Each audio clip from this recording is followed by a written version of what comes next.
জিম্বাবুয়ের বিপক্ষে সিরিজ শুরুর আগে ফেভারিটের তকমা থাকলেও মাঠের লড়াইয়ে চাপে পড়েছে বাংলাদেশ। সিলেটে প্রথম টেস্টে জিম্বাবুয়ের কাছে ৩ উইকেটে হারার পর এবার হোয়াইট ওয়াশ এড়ানোর মিশনে চট্টগ্রামে দ্বিতীয় ও শেষ টেস্ট খেলতে মাঠে নামছে নাজমুল হোসেন শান্তর দল।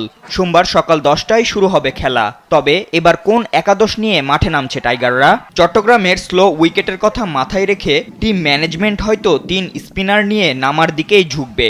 ম্যাচের আগে রোববার সংবাদ সম্মেলনে বাংলাদেশের কোচ ফিল সিমন্সও একই আভাস দিয়েছেন। আর সেই অনুযায়ী এবার দলে কিছু চমক দেখা যেতে পারে। চট্টগ্রাম টেস্ট একাদশে ব্যাটার হিসেবে থাকতে পারেন এনামুল হক বিজয়, সাদমান ইসলাম, মুমিনুল হক, নাজমুল হোসেন শান্ত, জাকের আলী ও মুশফিকুর রহিম। ঢাকার ভেতরে এয়ারপোর্টের উল্টা দিকে প্রকল্পের সিকিউরিটি ভালো, লোকেশনও ভালো। 3টা প্লট নিয়ে নিলাম।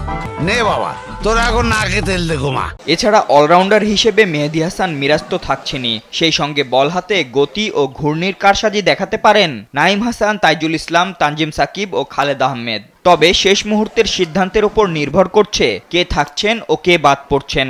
এখন দেখার পালা, পরিবর্তনের এই ছোঁয়ায় বাংলাদেশ কি পারবে হোয়াইট ওয়াশের লজ্জা এড়াতে?